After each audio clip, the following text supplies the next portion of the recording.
Hey everybody, welcome back to another episode of Cozy Conversations. We are so excited for you all to be listening to our episode today. Thank you also for listening to our college series. We had so much fun just talking about our experience in college as well as encouraging you, and we hope that you were encouraged by that. But today's a very fun episode, one that Taryn and I have been thinking about and praying about for a while. We have Alissa J. Zavalianos on the podcast today. Hello. So this is kind of helping us kickstart our cozy fall series, which we're going to get a little bit more into that later. But Alissa is a middle grade and young adult author of cozy fantasies and stories that give us courage, which I stole that right off of your Instagram because I love it. She is the author of The Earth Treader, which y'all have heard me talking about on this podcast, and Endlewood, also that one. I've also read The Wishing Seed, and From the Mountains to the Valley, Unearth the Tides, which is coming on October 6th of this year, and Alissa, which is releasing March 7th of 2024. She also designs book covers, and she also offers publishing consultations, which I hired her for one of those earlier this year, which was so much fun and helped me so much. But again, Alissa, welcome to the podcast. Thank you so much for having me. I feel so honored to be here.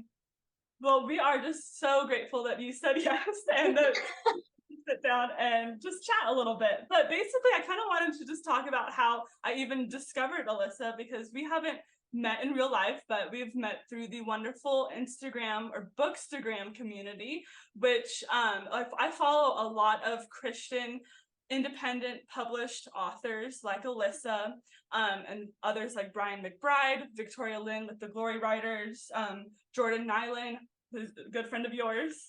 Love her. I love it. Also, I forgot to mention too that Alissa and Jordan have a YouTube channel called Books and Bindings, which I also love. Conversations, yes. So lots of inspiration there too. But I've just always loved the cozy vibe of your Instagram and just of your books too, because like I mentioned earlier, I've read a few of them, and I also got to beta read Alissa, which was so exciting, and I have got to tell you that was amazing. All of the short stories, everything, so good. She talked about it all the time. It was so exciting. But yeah, we do have some fun facts that Alissa sent over for us. I'm going to go ahead and share these. These are fantastic, by the way. Yeah, thank you. Literally, like, whenever someone's like, share a fun fact, I'm like, I don't know. But I was struggling so hard to come up with them. I love it. It's awesome. So the first one is, when she was younger, her picture got published in a Lisa Frank catalog, but she threw it out because she was so embarrassed. I had to Google Lisa Frank, I'll be honest. But that's so cool. Do you know how you got published in one? Yeah, so there was this thing way back when the colors are ridiculous. It's like all these babies and whatever, but like colorful crazy. And all you do, like at the beginning of like the magazine, the issues, they had all these pictures of these kids that submitted photos of like, look at how much Lisa Frank stuff I have. And I was one of those kids that was like, I have so much Lisa Frank stuff, might as well submit a picture. And it got in. So that's so cool. I totally understand the whole being embarrassed thing too, because I'd be like, oh no. Yeah, I know. I wish I had it now, but that's okay. That's true. Yeah. Fun fact number 2 is she loves frogs and raised 14 spring peepers at one time. The first one to transition from tadpole to actual frog was named Lieutenant Dan because he got new legs, which is a Forrest Gump reference. Love that. I didn't know you were into frogs. I knew you were into birds, obviously, with Alissa, but that's really cool. I love that. Fun fact number 3, which is actually also true about Taryn and I. Yeah. You've never had Mountain Dew. Neither have we, which honestly, I don't think we're missing much. I don't know. I think so either. Number 4, she's had 2 birds land on her hair throughout her life. What kind of birds were those? That sounds traumatizing. Yeah. I have to say it was the most magical experience of my life. Oh, okay. I love birds, so I'm like, oh, flock to me. But I had a tufted titmouse land on my head. This was back when I had like balayage in my hair, so like it was a little blonder. I think they thought my hair was a nest. They were like trying to pull out hair for her. I'm assuming it was a female, um, for the nest. And then another one was a bantam rooster, and well, it was more like at the base of my neck, but he was really close to my head. Um, and he hated my guts, like everything about me, he hated me. And so he was actually really close to pecking my eye, which was not the greatest experience, but it's okay. I live to tell the tale. And let's see, number 5. She once moved a 30 pounds snapping turtle off the road by herself. It's impressive. That's wow. How did you come across the snapping turtle? First of all, I'm not condoning this, nor would I recommend it. People who are watching or listening. Yes, I used to work at a library or two, and people came in, they were complaining that there was a snapping turtle outside and just sitting in the middle of the road leading up to the library, and I was like, I got this. So I was like, excuse me. I just went outside and I was like, well, I'm gonna move this thing because no one else is. So I picked it up, and yes, they do indeed like go like this with their heads. Thankfully, it didn't, can't reach around back. So I had enough sense to pick it up by its sides near its, behind. But it kept trying to claw me to get away. But I was like, yeah, it was fine. I just would never probably do it again. The only time I lived in Guatemala for 2 months, 4 years ago in 2019, and there was like the cute little turtle that I found on the side of the road. It was so fun though. It was so cute and small, but that reminded me of that. But snapping turtle, that is impressive. Yeah. I mean, they're terrifying, so be careful. Yeah. Awesome. Well, we're going to go ahead and jump into the interview portion. So the first question is, what inspired you to become a writer? Yeah, so that is a great question. I would say stories like Nancy Drew and the Miss Mantle Chronicles, which is like about a squirrel, which really kickstarted my love for reading and writing. So I read those when I was younger, and specifically in fourth grade, I think I got the writing bug where I was like, yeah, I really want to write a story. So my first story that I tried writing is called Christmas Fever. I hope to actually write it one day, like finish it. It was about a girl who got red and green chicken pox because she loved Christmas too much. So I have to go back. I have like some early manuscripts there from fourth grade Alissa. But yeah, so that was kind of where it all kind of kick-started. And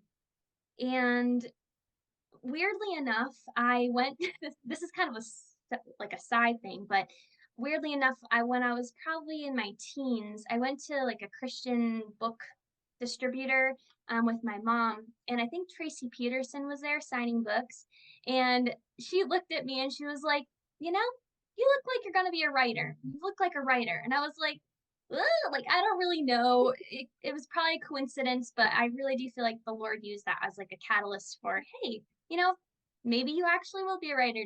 Don't let your dream die. That's awesome. I love that. I also read, did you read the Nancy Drew books? Yes. Yes. I still read them. And you and Jordan are collecting them. Oh my gosh. This is just such a okay, guys, I've literally purchased the last book today, so I have a complete collection now. Oh my goodness. I feel like for months you guys have been trying to find all of them. I know. And Jordan only needs 3 more, so we're getting her there too. That's nice. Awesome. Where did you find it at? So I got one at Thrift Books that came in today, and then I just ordered the last one off of eBay. Nice. That's awesome. Those books are such classics. So good. So fun. I remember flying through those books when I was growing up. So good. And so going into our next question is, what did your path to publishing look like? So I took many writing classes in high school and college. And it was in my advanced creative writing class, my senior year of college, that I began writing my debut, The Earth Treader. At the time, that was not the name of it. It was actually, I think, called Holland of the Forest, which is funny because Holland ended up getting into Endel. Yeah. There was a lot of similarities and overlap at the beginning of those stories, but then they became two. So, and they have nothing in common now. But anyways, I started that, and it wasn't until, so that was 2016, and I put it aside for like 4 years. And then I picked up the threads of that story and started it again of January 2020. And then I published in December of 2020, that same year.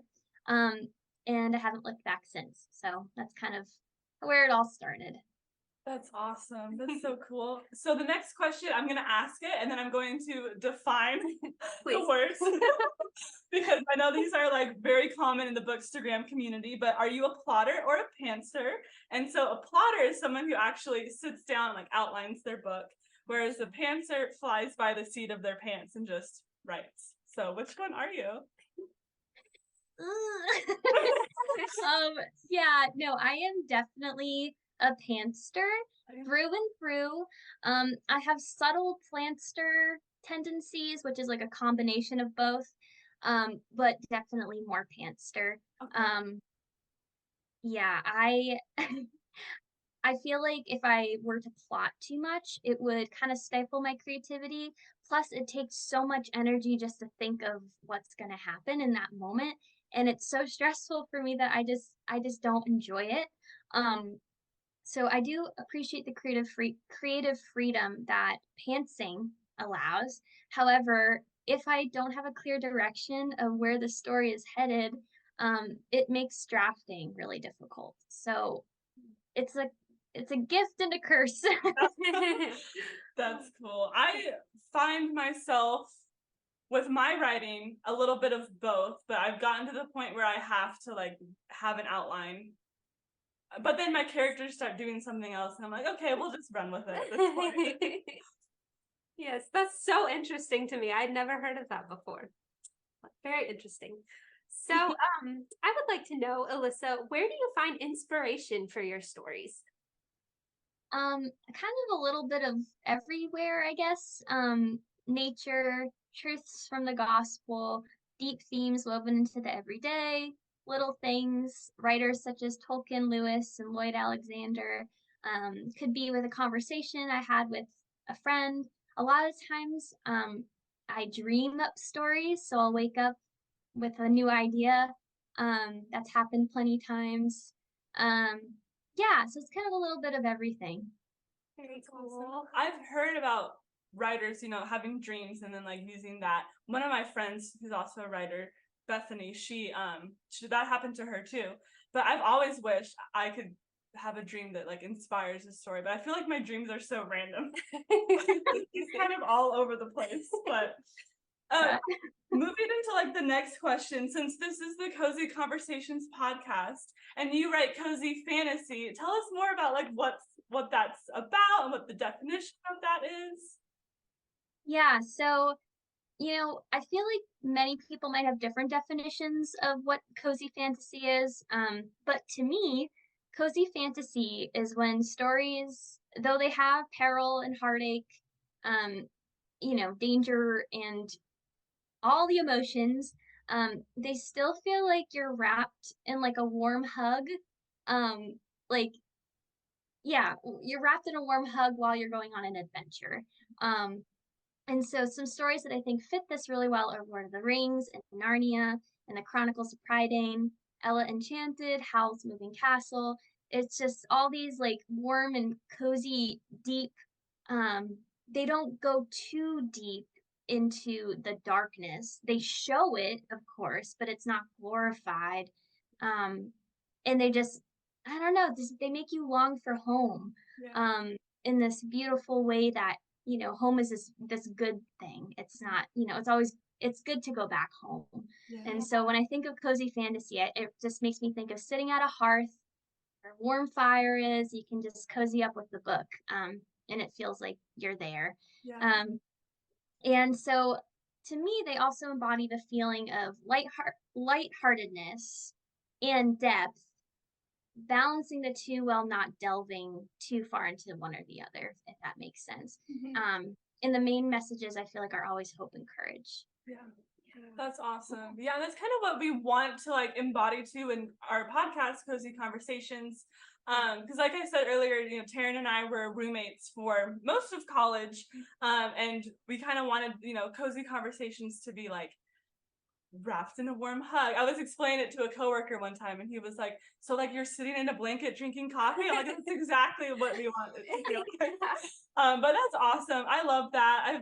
And I can attest that your books are cozy and they were so fun to read. And I'm so excited to read Unearth the Tides. I pre-ordered it last week, I think, and I'm so excited. But Thank you. That's awesome. Alissa, how do you incorporate Christian themes into your stories? I feel like a lot of it is second nature. Like I write what I know and what's important to me, so it just kind of naturally gets embedded in a lot of my writing. So my main characters, like how they grow and they think according to how fellow believers would grow and think. Though some it might take them a while, like to actually get there, but eventually, like you know, the end goal is like that they have this hope, this courage, and even like in a lot of my stories, especially Earth Treader and Endlewood, like I don't mention God because it just doesn't feel like mentioning his name would actually fit the story. But in the Wishing Seed, I mention God because it's a contemporary. So it makes sense because it kind of can fit, you know, people, you know, we can kind of relate to that more. It doesn't feel out of place. In Unearth the Tides, I have God referred to as the Maker. So it kind of goes by a different name. And I think C.S. Lewis does this so well with Aslan, you know. So it's just, yeah, I think it's embedded in a lot of what I believe, you know, the Bible, gospel, and just how my characters reflect that. So Yeah, that's awesome. that is awesome. The next question, I don't even know if I could answer this for myself. Such a hard question. But what is your number one book recommendation? oh, you guys are killing me. Killing me slowly over here. No, it's a good question. I literally wrote just one with two exclamation points, question marks. So the easy answer would be Lord of the Rings. However, it's an acquired taste and not everyone likes it. So I'm not going to say Lord of the Rings, even though that story has my entire heart as far as fiction goes. But I think I would always recommend Ella Enchanted because I feel like that could fit a wide audience and it has an array of depth and emotion. And that book helped me get through a really hard time in my life. And I would also say the Chronicles of Prydain, which is like a subtler Lord of the Rings. It's kind of like more like middle grade tween Lord of the Rings vibe. And it just, in some ways, would probably be more palatable for a wider audience who likes kind of a little bit faster pace and not as like description heavy and world building depth. So I need to pick those up. I saw like number 2 on one of our used bookstores here in town, but I really need to read those because I saw you posting about those too. But for the next question, this is something that I've just personally been thinking and wondering about, but your upcoming book, Unearth the Tides, is a retelling of the classic 20,000 Leagues Under the Sea. What inspired you to write a retelling of the book? So when Allison Tebow asked me to be a part of the group A Classic Retold, I was tasked with figuring out what classic I wanted to retell. So many were already taken, and you know, I didn't really want to do anything super familiar or something I've already kind of done or touched upon. So I thought about it for a little bit, and I was like, you know, I've always wanted to read Jules Verne, specifically 20,000 Leagues Under the Sea. So might as well read it and do that. So it was kind of scary deciding to do this book when I literally hadn't read it before, and I was like, it could be great, it could be awful. Personally, I think it was okay. It wasn't my favorite story, but it wasn't awful. It was just, you know, it was sometimes classics are hit or miss, and this was kind of right in between for me. And I was like, okay, I can work with this. I think I can make the parts that I didn't like even better, at least hopefully. Who knows? Maybe I didn't. But take a lot of the quintessential Jules Verne nautical terminology, things like the scientific-y stuff.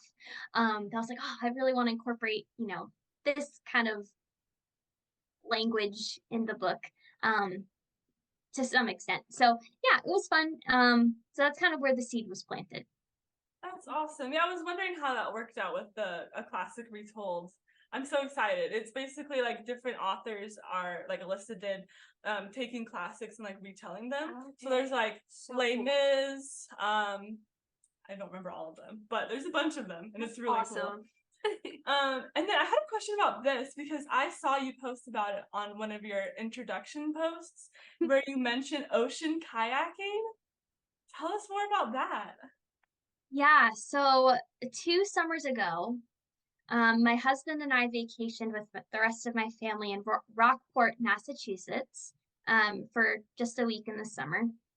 And he and I snuck away for a few hours because we were like, oh, we should just do something fun. And so we rented kayaks and traversed the rocky coast, the wavy, watery, rocky coast, to a nearby island.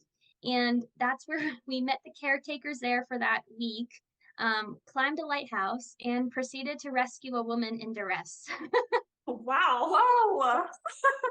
It was quite an adventure, that's for sure. We were on the lighthouse. I mean, lighthouses save lives, guys. Like, I know it does, but like we were witnesses firsthand. We were in the lighthouse and I was like, is that a woman? And there she was, lo and behold, getting washed in by the tide, and like her kayak was capsized. She was getting all cut up on the rocks, and like I probably had never run so fast in my life. I was like, we gotta rescue her. So we go down, and Zach empties like this 500-pound kayak with water. It was so heavy. It was like, anyways, she was safe. She was fine.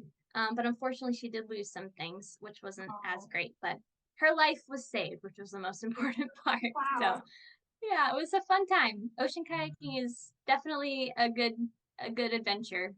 So that's really cool. It made me think because I have family that live in Hawaii, and my uncle does like hiking tours, and he even does like ocean kayaking tours, and he has some crazy stories too. He was telling us about being out there. But amazing. That's so cool.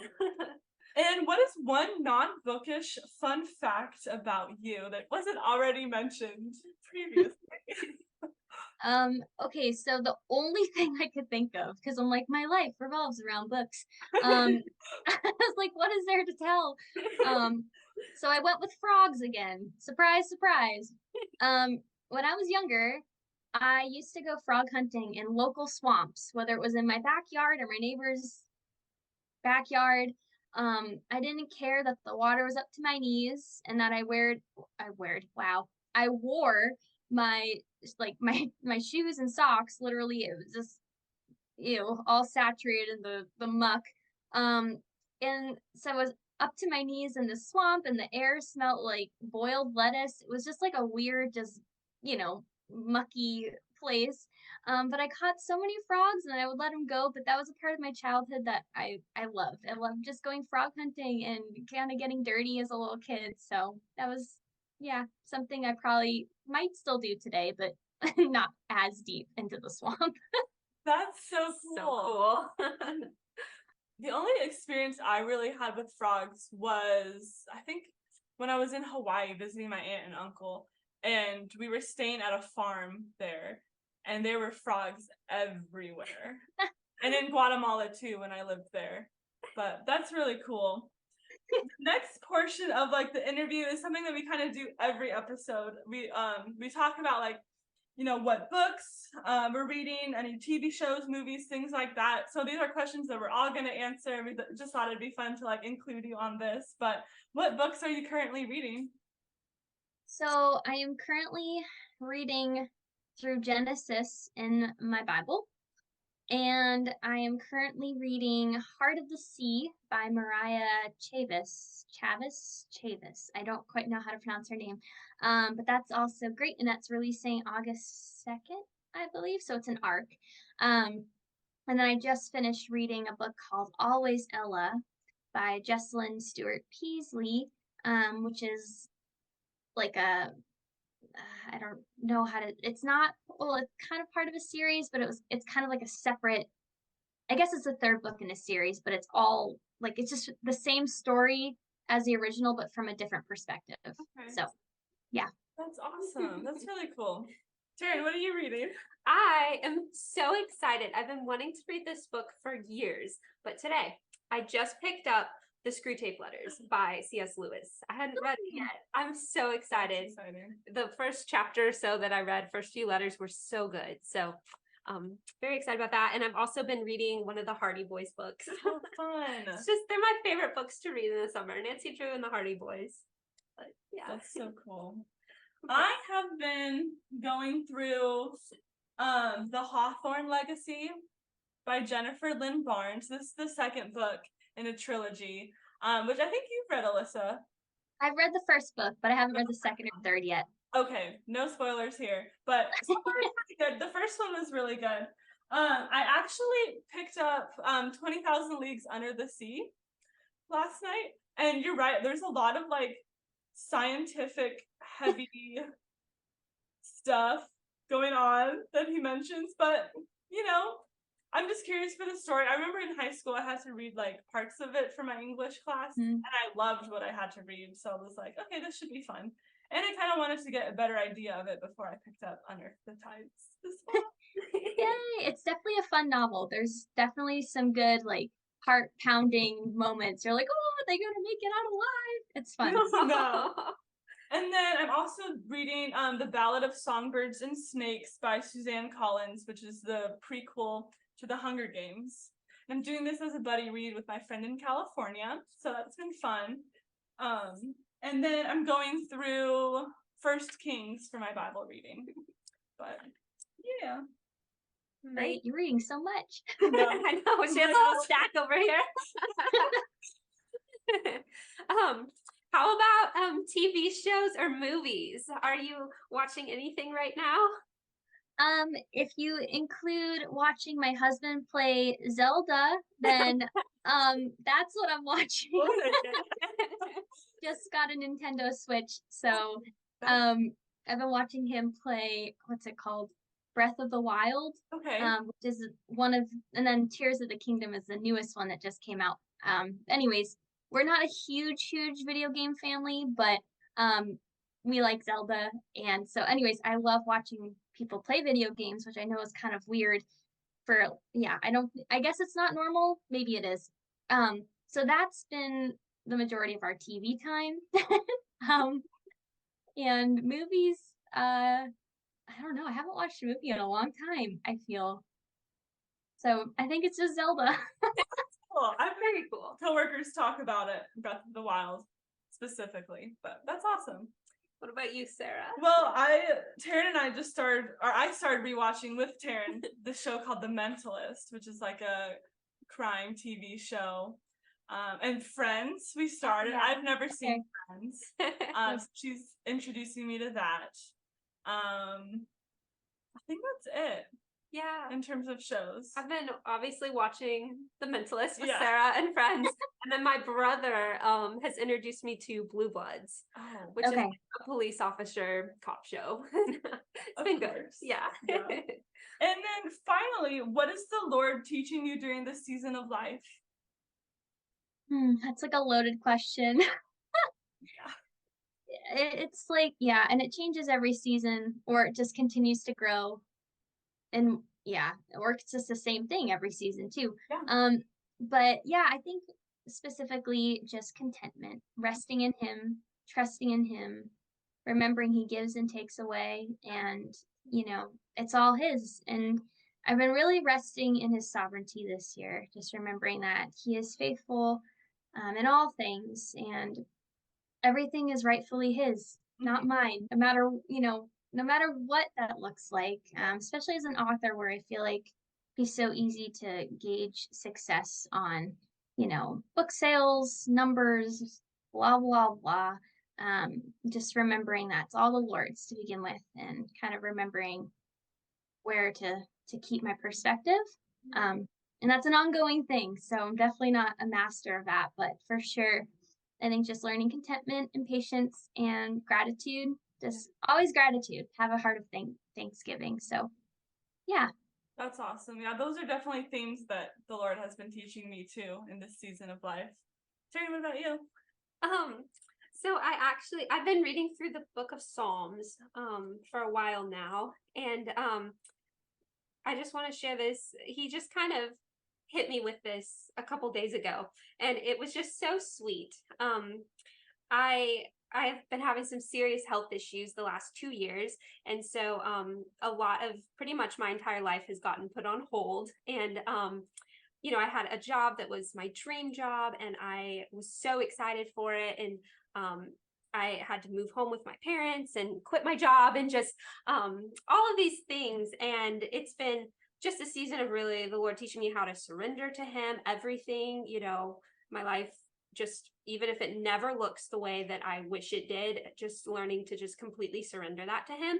And then I was reading Psalm 138, and verse 8 says, "The Lord will accomplish what concerns me. Your loving kindness, O Lord, is everlasting. Do not forsake the works of your hands."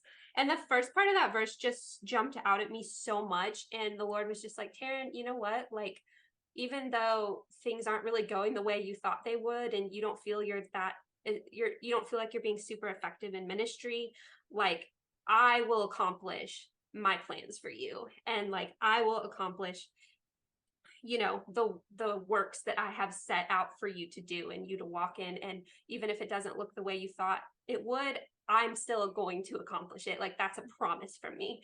And that was such a beautiful encouragement to me in the midst of everything. So yeah. That's awesome. Yeah, I think that's something too for me personally, that this season I've been walking through has just been really just an interesting season and time of life. And a lot of the lessons that I've learned in previous months have been kind of reiterated to me lately. And one of those lessons is just guarding my heart and just being careful, like, what you put in is what you're going to get out. So like the music you're listening to, the influencers you're listening to, things like that, that's eventually going to come out in the way either like you're talking or walking, things like that. So the verse, Proverbs 4:23 says, "Keep your heart with all vigilance, for from it flow the springs of life." And so that's just something that the Lord has just reminded me of lately, and just looking to Him and remembering that He's the one who I placed my identity in Him because He made me. So that's just something that I've been learning through and going through. And I feel like also too, it's cool how like we come from like different walks of life. We come from different places, different seasons, but we all kind of have almost like similar, things that the Lord is teaching us. Because I know contentment is like a really big thing for me too right now, because there's something that I was telling a coworker the other day is, what the Lord gives and the Lord takes away. And sometimes that's just what happens, and just remembering to place my trust in Him with no matter what I'm walking. Yeah. But yeah. Thank you. Oh, I was gonna thank you both for sharing. Thank you for sharing. Yeah, we just love being able to talk about what the Lord is teaching us. And it's cool to look back too with our podcast and how the Lord has like brought us to where we are now. So something that we're grateful for. But moving on to the next session. I'm so excited for this. I'm really excited for this part too. So since this is kind of like part of our like fall series, I know it's like the middle of July right now, but I have a this or that quiz for all of us, but these are surprises for both of you. So essentially I'm going to say this or that, and you're going to choose which one you prefer. So tea or coffee? Karen, do you want to go first? Okay. I prefer tea. Same. I don't like coffee. My coffee either. Yay! I'm over here where like I need coffee to like live. But I do love a really good cup of tea. My favorite is getting a London fog. I don't know if you're familiar with that. Yeah.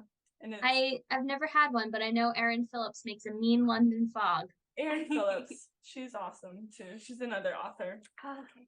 That's so cool. I need to learn to make them because $5 is a lot. It builds up. Okay, next question. TV shows or movies? You go first this time. Ooh. So,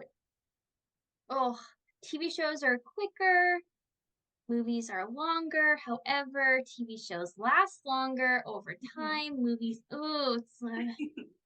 that's hard. Honestly, okay, because I love The Office, I'm gonna say TV shows. That's awesome. I loved your Instagram reel when you were holding your books on the chair. I'll have to show this to you later. And it's like mimicking what Michael Scott was doing. That was so good. Oh, embarrassing. I think you mean embarrassing. No, I was like, go Alyssa, she's got it.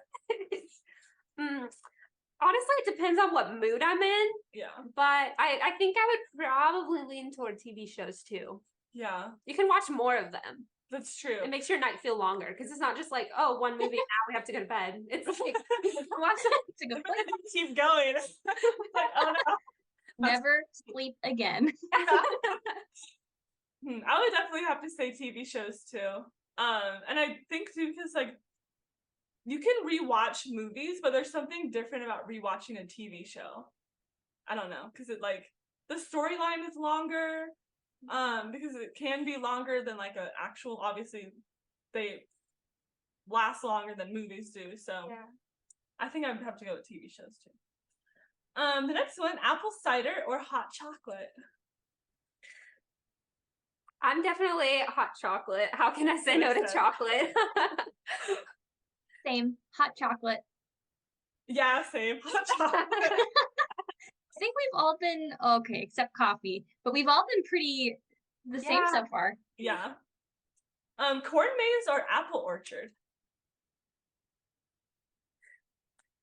Apple orchard. That's mine too. Apple orchard. I do love apple orchards, but I have a lot of fun memories from going to corn mazes with my youth group. They are fun. We would go at night too. Oh, those were so terrifying. Those are fun. So yeah, we did go to one like during the day too, but at home we have this big pumpkin patch, huge, like really fun place to go to, but they have a huge corn maze. And a few years ago, this family went into the corn maze. It's big corn maze. They got lost. They had to call 911 after the park closed because they couldn't find their way out of the corn maze. Oh, that's terrifying. That is terrifying. That's when you get out your GPS. I know, I'm like, how do you? The GPS, just to like orient yourself. I know. Maybe if there's like another one I went to in high school, there was like a freeway right like next to it. There's one next to this one too. I'm like, how do you not? I would just walk through the corn at that point. I know. I just would have kept walking straight. Like I have to exit this at some point. Yeah. That's interesting. Yeah. Yeah. Okay. Apple pie or pumpkin pie? Like pie? Which one? I don't like pie. Nice. So neither. I respect that. I like cake, so. I think I'd probably again, it depends on the mood. I might go for pumpkin though. I'd go apple. Okay. We made an apple pie. We did. We went to an apple orchard, which was fun. Yes. And we came home and we were like, we're gonna make apple pie from scratch. It was really good. It was fun. Great. Are you a night person or a morning person? So I prefer the morning versus the night, but I stay up later and wake up late. So, or not late, but I wake up later than I'd like to be a morning person, but I prefer mornings. So I don't really know how to answer. That's pretty much how I was going to answer it too, because I love getting up at a good time and getting things done and whatnot. But I can stay up late. Yeah. I'm kind of I love mornings. Yeah. But it just doesn't always happen the way I want it to.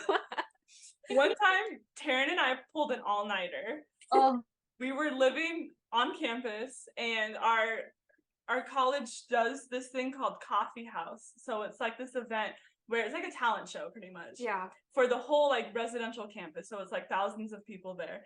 And that's like starts at like 11:30 at night. But I had a flight to catch at like 4:30 the next morning. So Taryn was like, let's just pull an all-nighter. So we got back from the talent show at like 2:30 in the morning. We ordered Domino's pizza. of course. Yeah, of course. Yeah. A college staple at 2 in the morning. Exactly. And then she dropped me off at the airport the next morning for Christmas break. But Oh my gosh. again, the only all-nighter we pulled. We did, yeah. Sounds like it was worth it for Domino's. Honestly, yeah. It was a lot of fun. Okay, the next question. Paperback or hardcover?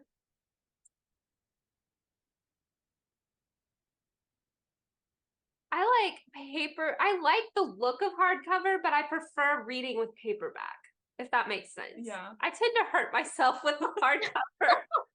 It just, I don't notice it's there and I sit on it. Yeah, they're dangerous for sure. They have hard edges, you know? Yeah. I feel similarly to you. I don't know. I used to really love paperbacks more than hardcovers, and I'm like, hardcovers are so pretty. Yeah. So I think, honestly, I think I've kind of converted. I think I like hardcovers now. Nice. Yes. Expensive. I love the look of hard covers. But I'm always afraid to like ruin I don't know what it's called, but like the fancy paper. Oh, the dust, The dust jacket. Dust jacket, thank you. So I always take it off when I'm reading. So I love the look, but the practicality of paperbacks are just easier to handle. The next one, are you a mood reader, or do you have a planned like TBR list, planned book list that you want to read? I am mood all the way. Will you start a book and then be like, I'm not in this mood anymore, and like switch to another book, or do you stay with the one book? Pretty committed, so I'm gonna see it through. Awesome, yeah. I'm definitely mood. Mood. Yeah. Yeah. I have my TBR like pile, and then I'm definitely in mood of like, okay, well, I'm gonna do this instead. And you know, I get into these phases, which I'm in one now, where I'm like, okay, I'm gonna read a book from like every genre. All right. Okay, this is another one too. One book at a time or multiple books at a time? Sometimes I try multiple books at a time, but I don't manage it well. So definitely one book at a time. I think it also depends, because I agree. I feel like I have multiple going, but I usually devote more attention to one at a time. And then I'm like, okay, well, this one now is up on the list. But I think it helps if I have like one ebook and one physical book. And I know some people would balance that also with an audiobook. I'm not an audiobook listener, but I know a lot of people love them. So they have like one of each format. They can listen, they can read on the electronic, and then they have, the physical. So yeah, I think I like having at least one ebook and one paperback or something. Nice. Yeah. Sometimes, most of the time, I am one at a time. For now. Like, not today. I get into these phases where I'm like, okay, I really want to read this one, but I also want to be reading a classic. So yeah, I try to like devote my time. I'll read like a nonfiction book in the morning, and then at night I'll read like a fun fiction book. Yeah. Something like that. Okay. Buy or borrow your books? Sorry. I'm laughing because I only buy books. It's bad. Like, do you see all these behind me? Yeah. I want that room. Honestly, I need that room. Yeah. My mom tells me I need that room. Oh my gosh. Yeah, I buy. So yeah, I buy. Yeah, I buy too. Yeah, a little too much. Anyway. Same. Last one. Cold weather or a rainy day? Probably a rainy day. Yeah, I think I'd go with rainy day too. Me three. Where we are, we've had some crazy rainstorms. Yeah, there's out so here much in flooding. Virginia. Thursday night, Saturday night, Sunday night, I think. Just intense thunderstorms. It was a little scary at first, but it was a lot. Yeah. So much rain. Yeah. It's like flash flooding everywhere. Yeah. We can't even, my brother's having trouble getting to work. And Yeah. it's crazy. But I do love the Awful. Yeah. Still It's love the relaxing. rain. All right. That was so fun, That was Sarah. Thanks. I thought it would be fun to do. And I'm excited for this next part of it though, because for our fall series, Taryn is going to provide us with a fall fun fact each episode. So we're about to learn something new, maybe. I know, I'm so excited for this. I've been thinking about it nonstop. But today, on this episode, we are going to learn the history of the scarecrow. So I love scarecrows. My mom, like every time we'd pull out our fall decorations, she always had so many cute little scarecrows, and she had like the big ones that she would put like in the front, like yard by the flowers and things. And they were just always so cute with their little like straw hats, like their little flannel. I'm like, it's just everything fall. But what I didn't know was how far back in history scarecrows go and how interesting it is to read how different cultures adopted them. So I had no clue about all this information. So the first recorded use of scarecrows was by the ancient Egyptians. They used scarecrows to protect their wheat fields from quail along the Nile. They used wooden frames and they would drape nets over them, and then they would scare the birds into the nets and capture them. Oh, wow. Sorry, poor little birds. Would they eat them? Do you know? I think so. That's what the article said. Just a little bit sad. But anyway, Egyptians began the scarecrow tradition. So around 2500 BC, Greek farmers used to carve wooden scarecrows to look like their most unattractive Greek god in order to hopefully scare the birds away from their vineyards. Huh. In Japan, farmers built scarecrows and dressed them like humans in raincoats and hats in order to protect their rice fields. They would also add bow and arrow to make the scarecrows look more frightening. And then in Germany, they would dress scarecrows as witches to try to frighten away the birds. In medieval Britain, they had something called bird scarers, which were actually young boys and girls who were live scarecrows. They would run through the fields and scare the birds away. Where was that? In Britain. Britain. That's Yeah. so funny that all the other countries were like, let's use this. I And know. Britain's like, no, we're just going to tell I the children know. to go. Exactly. Eventually, farmers started stuffing sacks with straw, and they used gourds for the heads. In the United States, the German immigrants began to make human-looking scarecrows, and they called them Bootsamon. I hope I'm pronouncing that right. But that later became Boogeyman. So that's where we get our Boogeyman reference. Oh. They were dressed in old clothes with a red kerchief around their necks. Native Americans also used scarecrows, but they used live bird scarers as well. Their men would actually sit on platforms in the fields, high platforms, and yell to scare off the birds and animals from the crops. Oh, my. And then pilgrims, pilgrims would use either they would make their own scarecrows, or they also would use live people to protect their flocks. Now, scarecrows are just a much-loved fall decoration that signals the beginning of autumn. They also have been widely used in popular culture, such as in The Wizard of Oz, which we have the scarecrow who wishes he only had a brain. Right. The children's book, The Lonely Scarecrow. I loved that book growing up. And also, there's quite a lot of horror films about scarecrows. I was a bit disturbed. Many towns also hold scarecrow festivals where they put on scarecrow-themed games and have scarecrow building competitions. Oh, wow. The Guinness Book of World Records records that the tallest scarecrow was 103 feet, 6.5 inches.